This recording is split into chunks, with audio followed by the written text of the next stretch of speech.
Assalamualaikum warahmatullahi wabarakatuh anak-anak kelas 5 semuanya. Hari ini kita akan belajar SBDP materi cerita bergambar pada subtema 3. Sebelum kita mulai belajar, marilah kita membaca basmalah dulu bersama-sama. Bismillahirrahmanirrahim.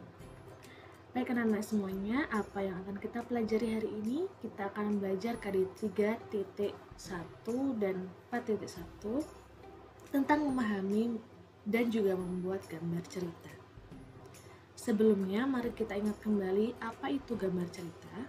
Gambar cerita merupakan cerita yang ditampilkan dengan menggunakan gambar atau biasa disebut dengan gambar berseri. Kita sudah pernah membahasnya pada subtema 1 di tema 1 dulu. Kemudian, unsur-unsur yang ada dalam gambar cerita itu ada beberapa. Yang pertama, ini sebuah gambar cerita. Dalam sebuah gambar cerita biasanya ini terdapat parit atau gambar garis gambarnya, kemudian balon kata.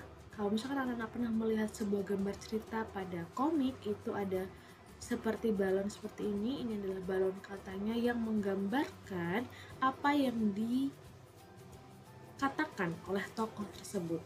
Seperti itu. Kalau seperti ini dia berarti berkata secara langsung, sedangkan jika balonnya itu seperti titik-titik, maka itu sebuah pikiran dari tokohnya. Jadi kalau misalkan balonnya seperti ini, berarti ini ada perkataan secara langsung dari tokoh. Nah, ini tokoh yang pertama bilang, ayo aku antar kamu ke UKS. Kemudian yang satunya berkata, terima kasih ya Nina. Nah, kemudian ini gambarnya merupakan sebuah ilustrasi. Sedangkan yang sebelah sini adalah panelnya. Kemudian dalam gambar cerita itu biasanya terdapat narasi. Nah, narasi itu berisi keterangan tentang latar tempat, waktu, ataupun situasinya. Yang selanjutnya, bagaimana langkah-langkah dalam membuat cerita bergambar? Yang pertama, kita perlu menentukan tema atau gagasan dari ilustrasi yang akan kita buat.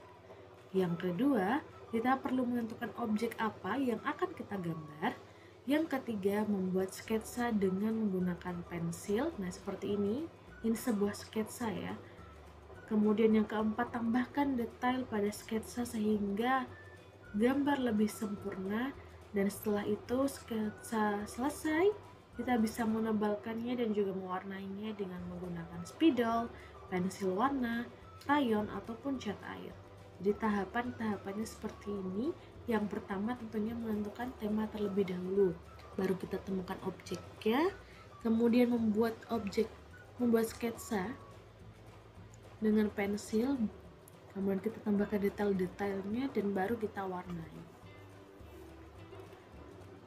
Selanjutnya, dalam pembuatan cerita bergambar itu tentunya tadi kan pada akhir kita ada pewarnaan. Dalam menggambar itu ada teknik pewarnaan yang dibedakan menjadi dua, yaitu teknik kering dan juga teknik basah. Kalau teknik kering tidak memerlukan pengencer air atau minyak. Ilustrasi dibuat langsung pada bidang gambar dengan membuat sketsa terlebih dahulu. Dapat diberi aksen garis atau warna sesuai dengan media kering yang digunakan. Contoh medianya seperti krayon atau pensil warna. Kemudian teknik basah. Nah, teknik basah ini perlu air atau minyak sebagai pengencernya. Ilustrasi biasa dibuat pada bidang gambar berupa kertas yang tebal atau kanvas. Nah, kemudian pada pewarnaannya sesuai dengan media yang basah yang dipilih, misalkan cat air atau cat minyak. Nah, untuk penugasannya hari ini silakan anak-anak kerjakan buku pendamping halaman 150. Jadi di sana nanti ada beberapa urutan cerita yang sudah tersedia, anak-anak membuat ceritanya di buku tulis ya. Kemudian nanti dikirim di GCR sesuai dengan penugasan yang sudah dikirim oleh guru kelas. Mungkin untuk materi hari ini cukup sekian dulu. Marilah kita tutup dengan membaca hamdalah bersama-sama. Alhamdulillahirobbilalamin. Terima kasih anak-anak semuanya untuk hari ini. Tetap semangat, jangan lupa penugasannya dikerjakan. Wassalamualaikum warahmatullahi wabarakatuh.